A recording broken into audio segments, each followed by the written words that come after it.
اللہ رب کریم نے فرمایا قل یا رسول اللہ صلی اللہ علیہ وآلہ وسلم آپ فرما دیجئے هل يستوي الذین یعلمون والذین لا یعلمون، جو علم رکھتے ہیں اور جو علم نہیں رکھتے کیا وہ برابر ہو سکتے ہیں؟ تو اس کا جواب کیا ہے؟ ہرگز نہیں۔ اس علم سے مراد اللہ تبارک و تعالیٰ کا عرفان ہے۔ جو اللہ رب کریم کا عرفان رکھتے ہیں،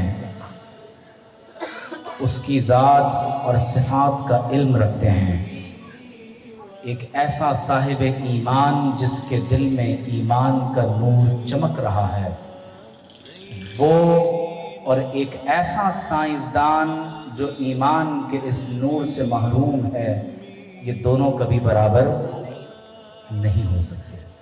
فرمایا انما یتذکر اولو الالباب، فرمایا نصیحت تو وہی حاصل کرتے ہیں جو عقل والے ہیں۔ اور اگر آپ قرآن مجید کی وہ مشہور دعا جو ہر اسکول میں ہر بچے کی زبان پر ہوتی ہے، اگر اس دعا کو توجہ کے ساتھ سنیں، جس کو عموماً ہم مکمل نہیں پڑھتے، فرمایا وَقُلْ رَبِّ زِدْنِي عِلْمًا،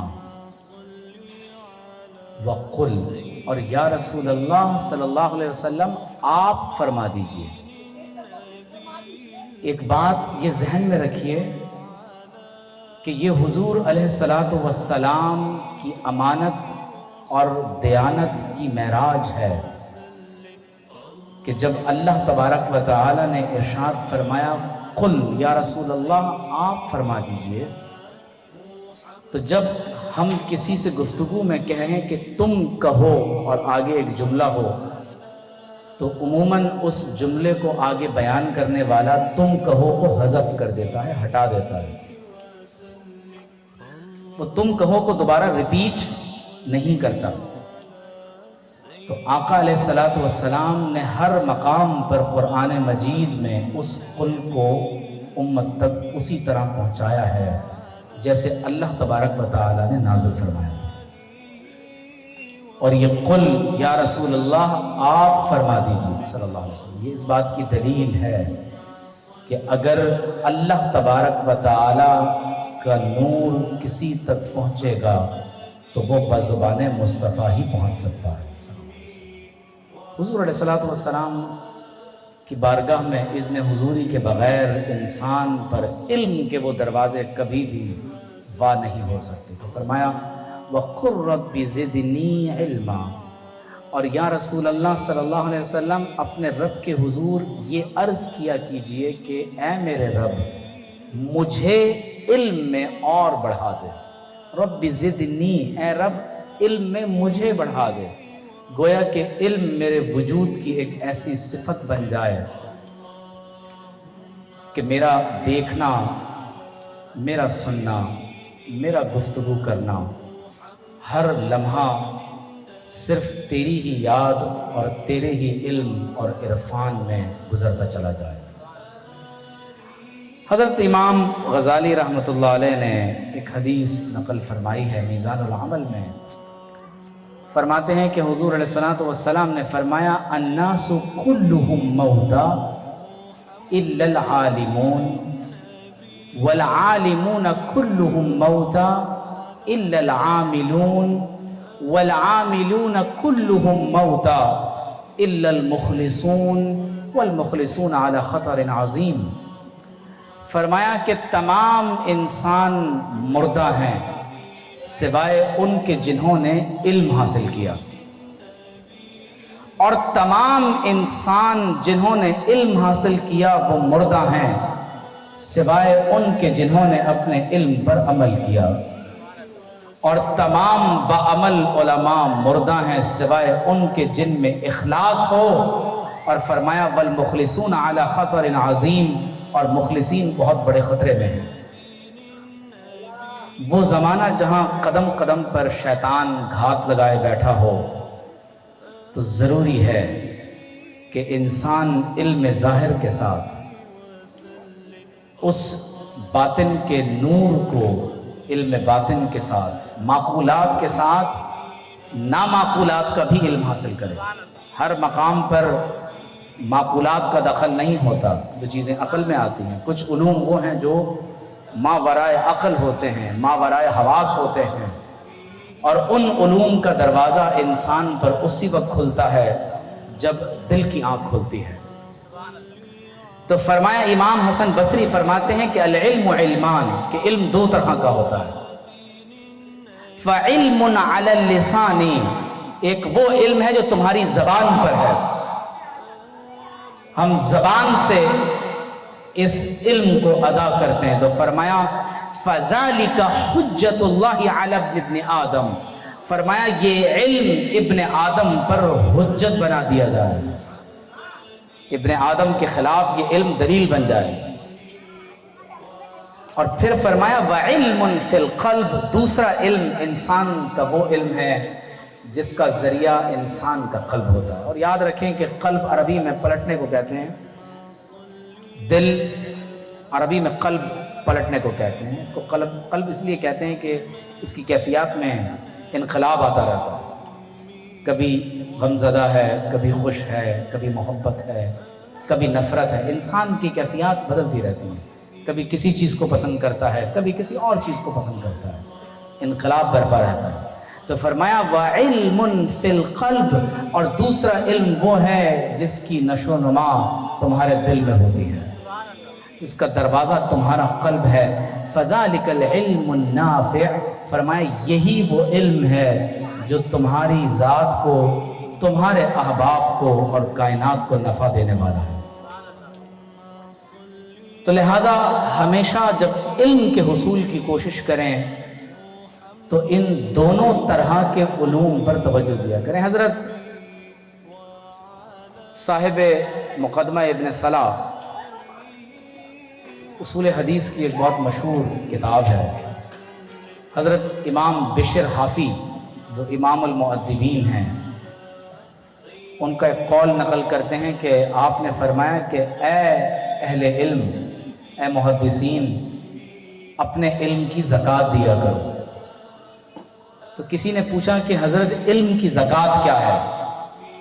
تو فرمایا جیسے ہر 200 دراہم پر 5 دراہم زکوٰۃ ادا کی جاتی ہے، تو اگر 200 احادیث یاد ہیں تو کم از کم 5 پر ضرور عمل کر لیا۔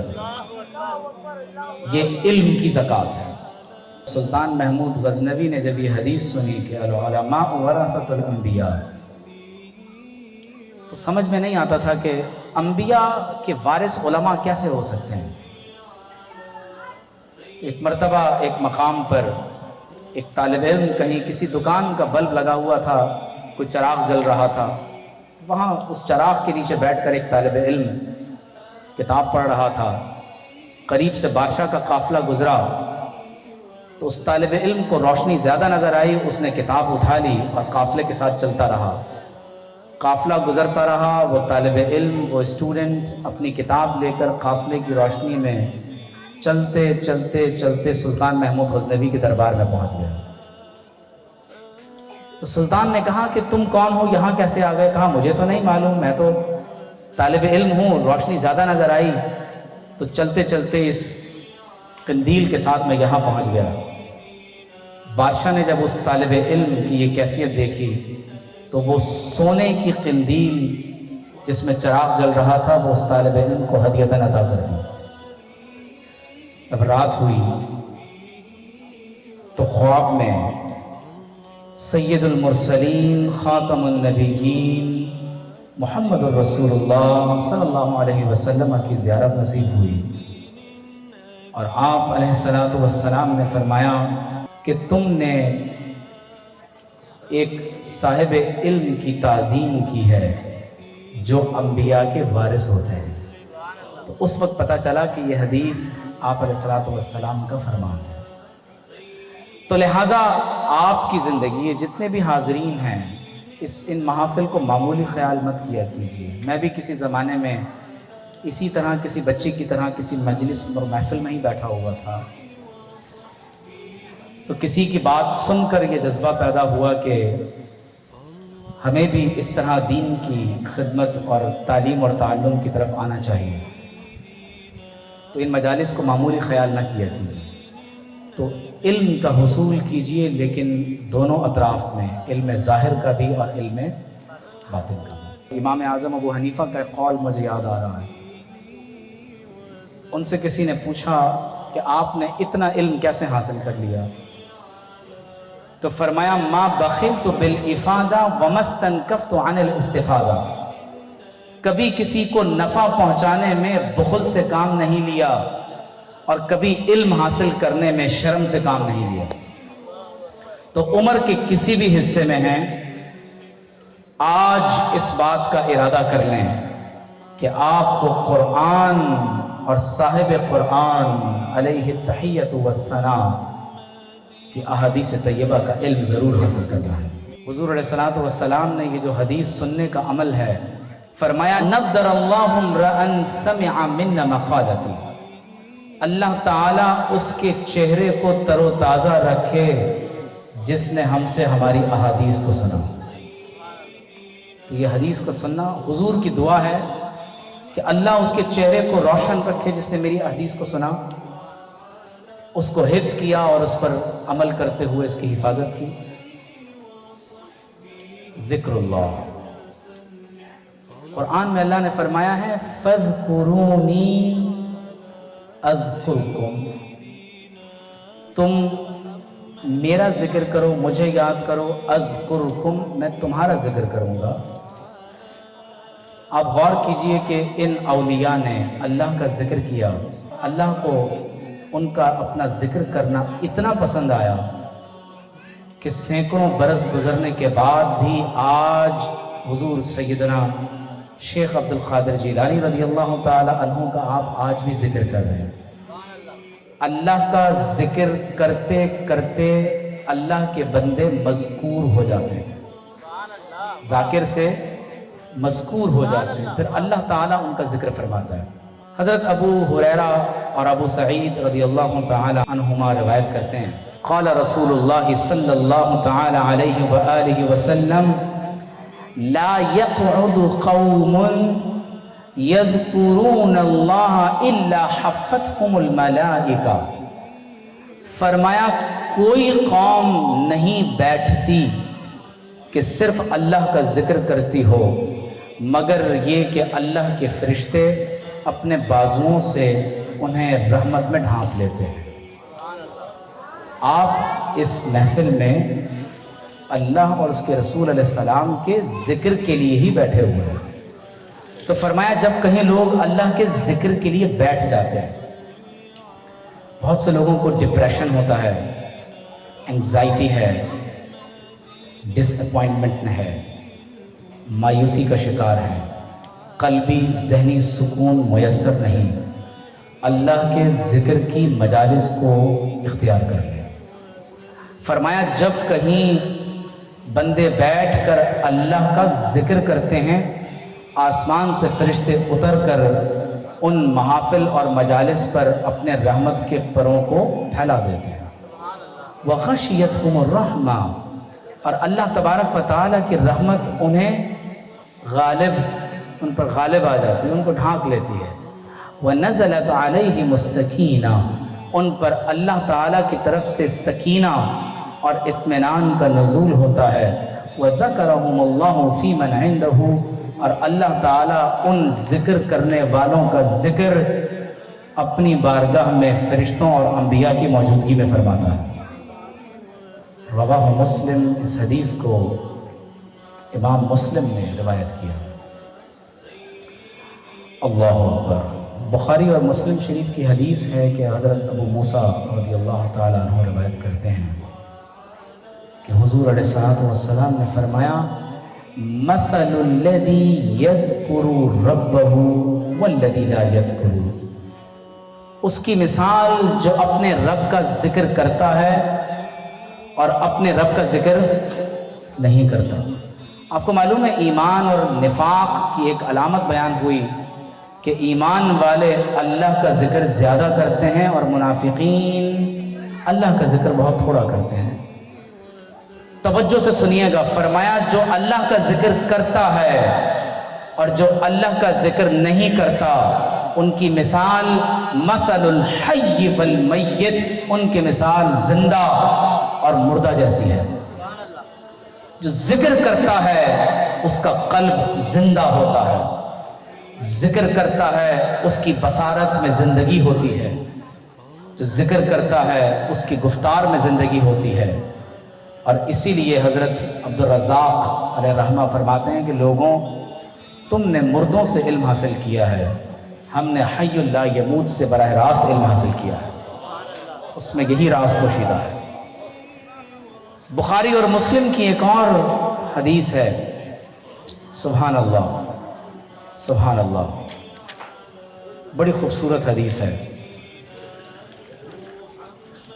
اور یہ حدیث امام مسلم نے روایت کی اور حضرت حنظلہ بن ربیع الاسیدی روایت کرتے ہیں۔ بڑی توجہ سے بات سنیے گا۔ فرماتے ہیں کہ لقینی ابو بکر فقال کیف انت یا حنظلہ، یہ حنظلہ وہی ہیں جو غسیل الملائکہ ہیں کہ احد میں ان کے لیے شہادت پر آسمان سے فرشتے نازل ہوئے اور ان کے جسم کو غسل دیا گیا تو غسیل الملائکہ کہلائے۔ تو فرماتے ہیں کہ لقینی ابو بکر رضی اللہ تعالی عنہ فقال کیف انت یا حنظلہ، تو آپ نے پوچھا کہ اے حنظلہ تمہارا کیا حال ہے؟ تو حضرت حنظلہ فرماتے ہیں، صحابی رسول ہیں صلی اللہ علیہ وسلم، قلت نافق حنظلہ، فرمایا حنظلہ منافق ہو گیا۔ یہ صحابی فرما رہے ہیں۔ قال سبحان اللہ، صدیق اکبر نے فرمایا اللہ پاک ہے، ما تقول، تم کیا کہہ رہے ہو، تم منافق کیسے ہو سکتے ہو؟ تو قلت نکون عند رسول اللہ صلی اللہ علیہ وآلہ وسلم یذکرون بالنار والجنہ، تو حضرت حنظلہ نے عرض کی کہ اے صدیق اکبر، جب ہم اللہ کے رسول کی خدمت میں ہوتے ہیں، ذرا جملے کا لطف آپ لیں، نکون عند رسول اللہ صلی اللہ علیہ وسلم، ہم محمد رسول اللہ صلی اللہ علیہ وسلم کی بارگاہ میں جب حاضر ہوتے ہیں، صحابہ کی قسمت پر قربان جائیں کہ اللہ تبارک و تعالی نے تمام کائنات کے دلوں پر توجہ ڈالی اور جو سب سے پاکیزہ اور خوبصورت دل تھے وہ حضور علیہ السلام کی مصاحبت اور رفاقت کے لیے منتخب فرما لیے۔ کہتے ہیں ہم حضور علیہ السلام کی بارگاہ میں حاضر تھے، اور جب حاضر ہوں اور اللہ کے رسول ہمیں جنت اور جہنم کا تذکرہ فرمائیں تو کیفیت کیا ہوتی تھی؟ فرماتے ہیں کأنَّا رَأْيُ عَيْنٍ، تو ایسا لگتا تھا کہ حضور جنت کا ذکر فرما رہے ہیں تو جنت کو ہم اپنی آنکھوں سے دیکھ رہے ہیں، آقا علیہ السلام جہنم کا ذکر فرما رہے ہیں تو ہم جہنم کو اپنی نگاہوں سے دیکھ رہے ہیں۔ فَإِذَا خَرَجْنَا مِنْ عِنْدِ رَسُولِ اللَّهِ صلی اللہ علیہ وآلہ وسلم عافسنا الازواج والاولاد والضیعات نسینا کثیرا، جب ہم اپنے گھروں میں اپنی بیوی بچے اپنے اہل و عیال کے پاس چلے جاتے ہیں تو یہ ساری باتیں ہمیں، یہ کیفیت ختم ہو جاتی ہے۔ یہ حضرت حنظلہ فرما رہے ہیں۔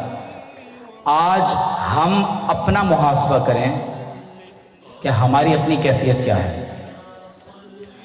اگر صحابہ ہمیں دیکھ لیتے تو واللہ وہ کہتے کہ یہ مسلمان بھی نہیں۔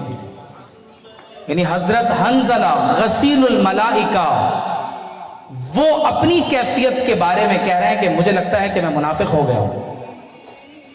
تو صدیق اکبر رضی اللہ تعالی عنہ جو افضل البشر بعد الانبیاء ہیں، جن کے بارے میں حضور علیہ السلام نے فرمایا کہ لَبِتُّ زِينَ ایمان ابی بکر مع امتی لرجحا، اگر میری پوری امت کا ایمان ترازو کے ایک پلڑے میں رکھ دیا جائے اور صدیق اکبر کا ایمان ترازو کے دوسرے پلڑے میں ہو تو فرمایا میرے صدیق اکبر کا ایمان پوری امت کے ایمان پر بھاری ہو جائے گا، پوری امت کے ایمان پر بھاری ہو جائے گا۔ صدیق اکبر فرماتے ہیں فَوَاللَّهِ إِنَّا لَنَلْقَ مِثْلَ هَذَا، فرماتے ہیں اللہ کی قسم میری بھی یہی کیفیت ہے۔ تو حضرت حنظلہ فرماتے ہیں کہ ہم دونوں حضور علیہ السلام کی خدمت میں حاضر ہوئے، اور یہی عرض کی کہ یا رسول اللہ صلی اللہ علیہ وسلم، جب آپ جنت اور جہنم کا تذکرہ کرتے ہیں تو لگتا ہے کہ ہماری نگاہوں کے سامنے ہیں، اور جب گھر چلے جاتے ہیں تو یہ کیفیات ختم ہو جاتی ہیں۔ اب حضور ذکر کی دائمی کیفیت کو بیان فرما رہے ہیں۔ ایک ذکر وہ ہے جو ہم کبھی کرتے ہیں اور کبھی ہماری زبان سے وہ ذکر منقطع ہو جاتا ہے۔ ایک ذکر وہ ہے جو کبھی انسان اپنے اعضاء اور جوارح سے نماز کی صورت میں کرتا ہے، اور ایک ذکر وہ ہے جس کو حدیث میں ذکر خامل کہا گیا کہ جس ذکر کو اللہ کے فرشتے بھی نہیں سن سکتے۔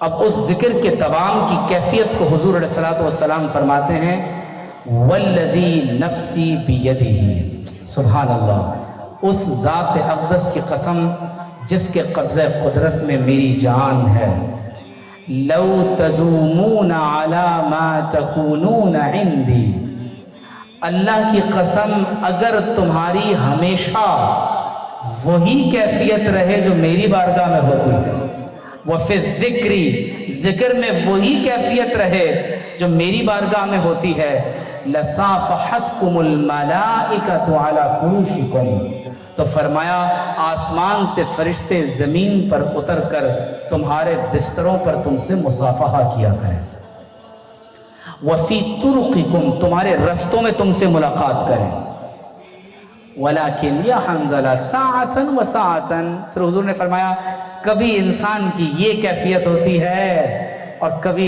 یہ کیفیت ہوتی ہے۔ تو ذکر میں دوام کی کیفیت کو اختیار کرنے کی کوشش کریں۔ حضرت معاذ بن جبل رضی اللہ تعالی عنہ روایت کرتے ہیں، فرماتے ہیں کہ ایک روز فجر کی نماز میں آپ صلی اللہ علیہ وآلہ وسلم اتنی تاخیر سے تشریف لائے کہ قریب تھا کہ سورج طلوع ہو جاتا،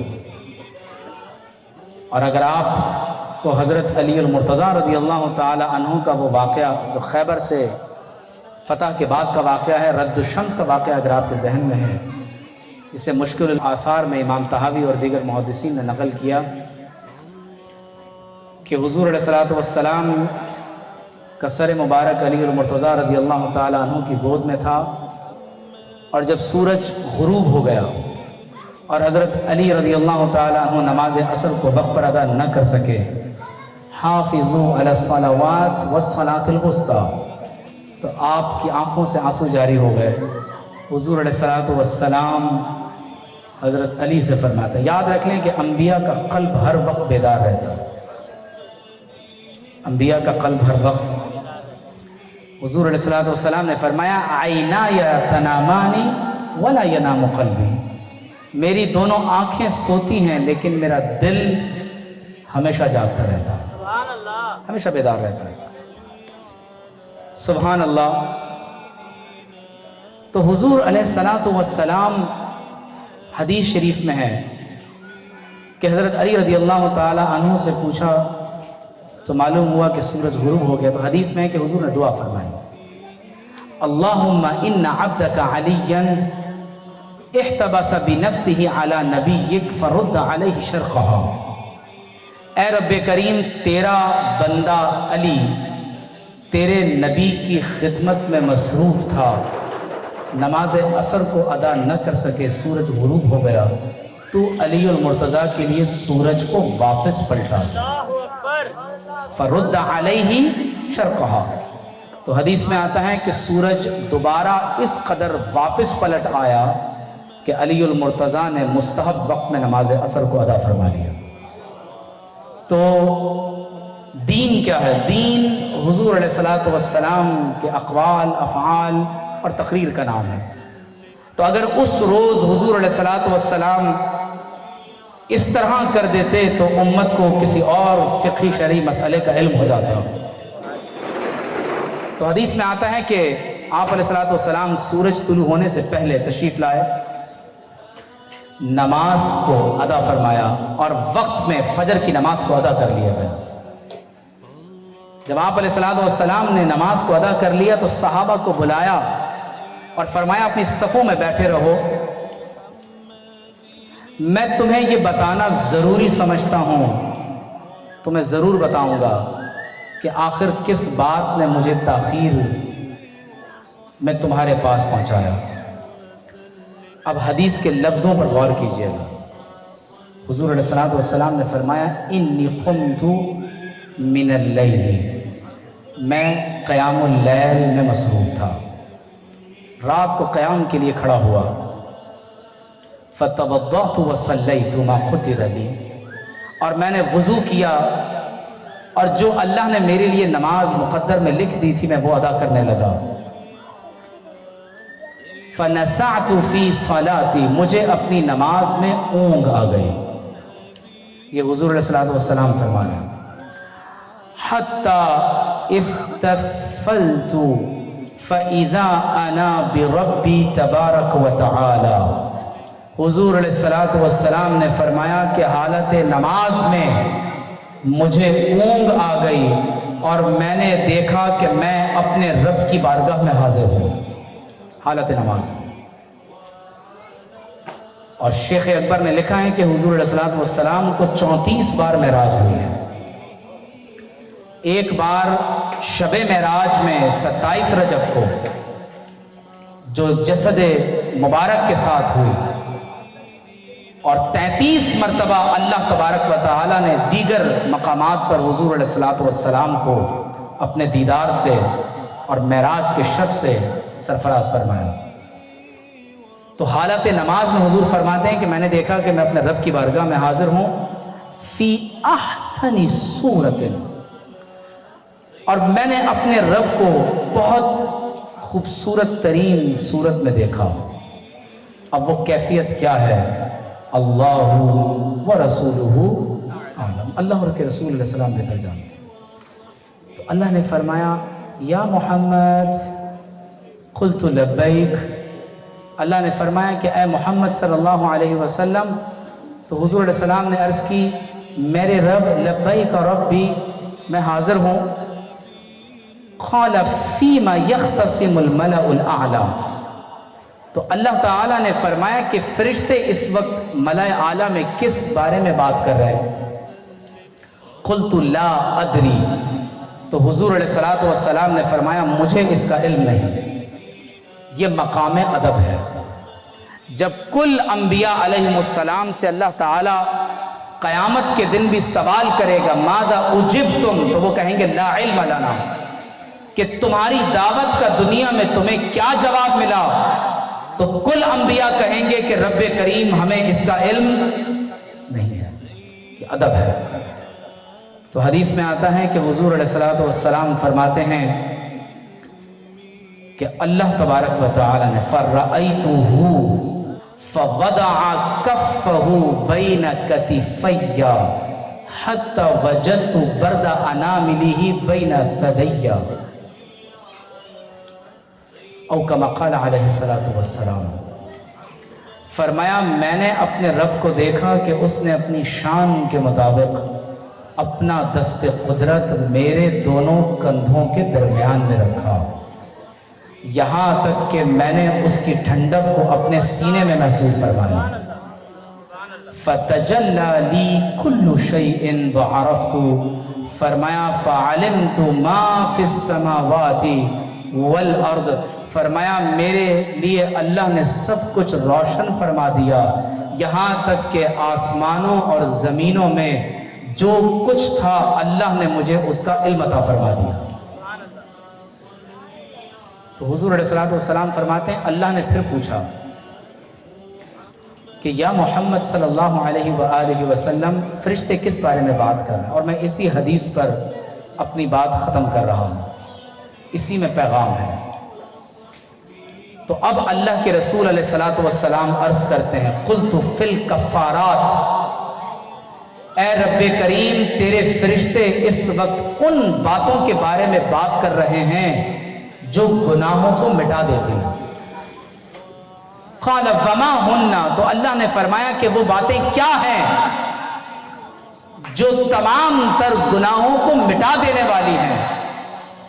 تو حضور علیہ الصلوۃ والسلام نے عرض کی قلت مشی الاقدام الى الجماعات والجلوس فی المساجد بعد الصلوات، فرمایا اپنے قدموں سے چل کر مسجد میں جماعت کے لیے جانا اور نماز کے بعد مساجد میں بیٹھ کر اگلی نماز کا انتظار کرنا،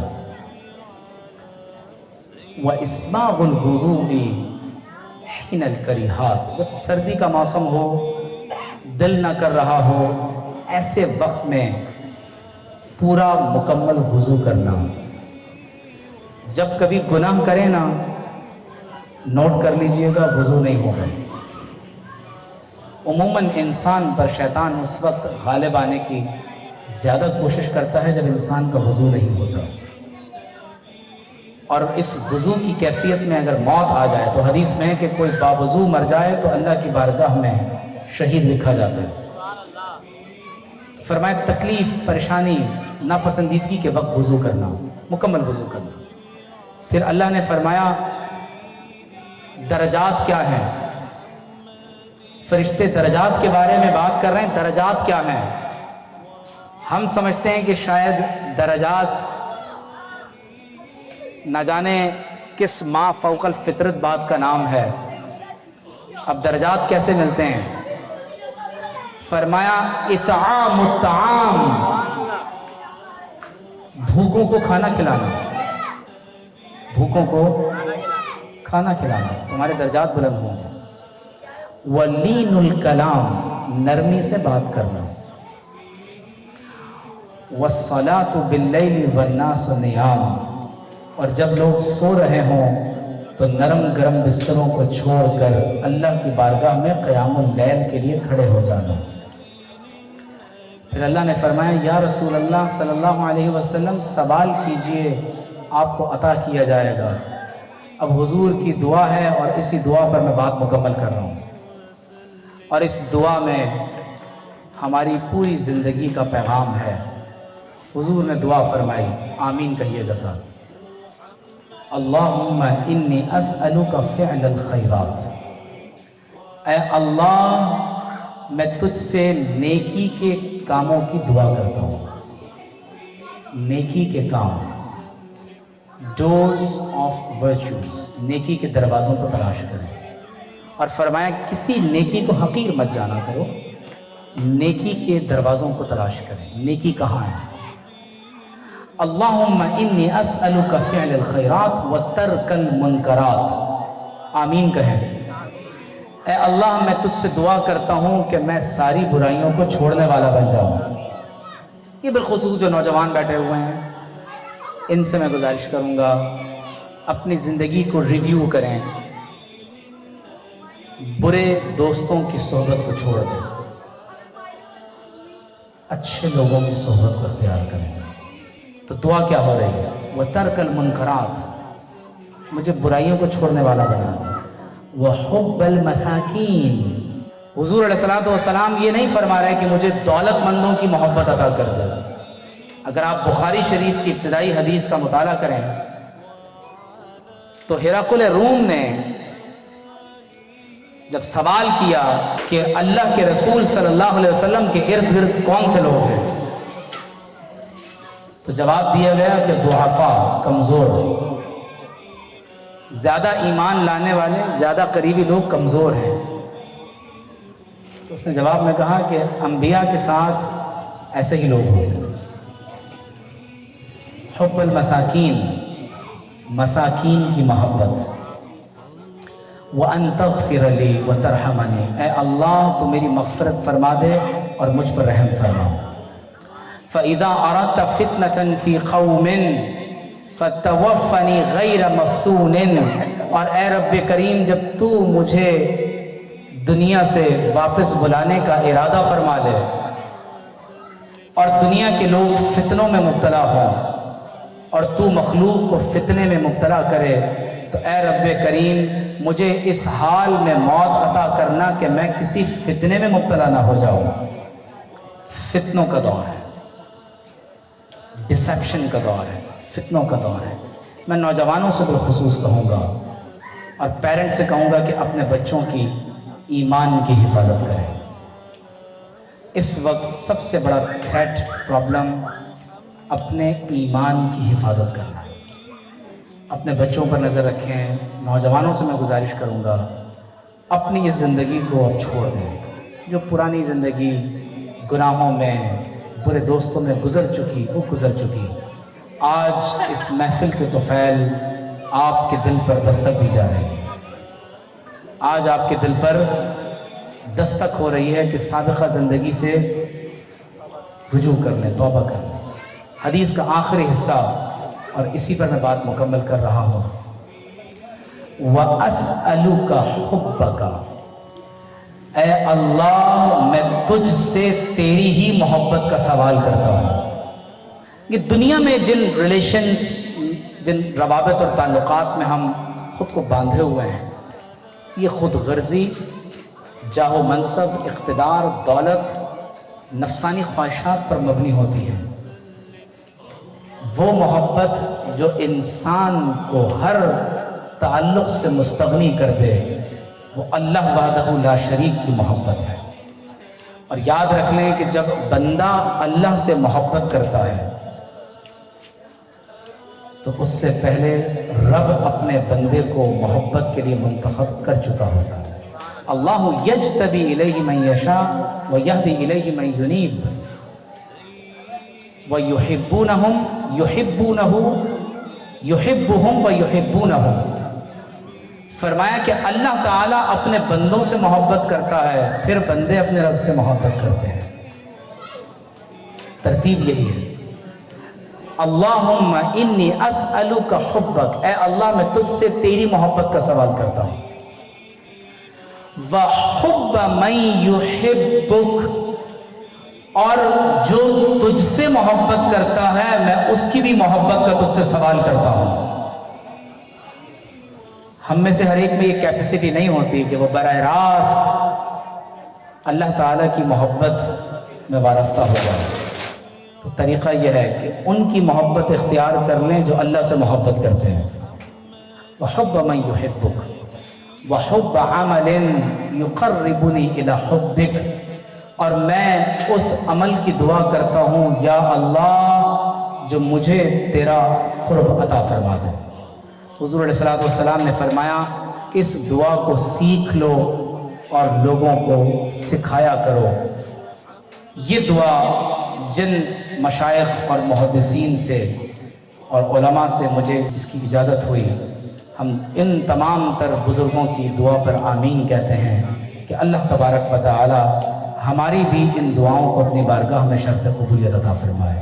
اس پیغام کے ساتھ اپنی بات کو مکمل کر رہا ہوں کہ اپنی زندگی کو تبدیل کیجئے، اللہ اور اس کے رسول صلی اللہ علیہ وسلم کی محبت سے دل کو روشن کیجئے، یہی ہمارے لیے ذریعہ نجات ہے۔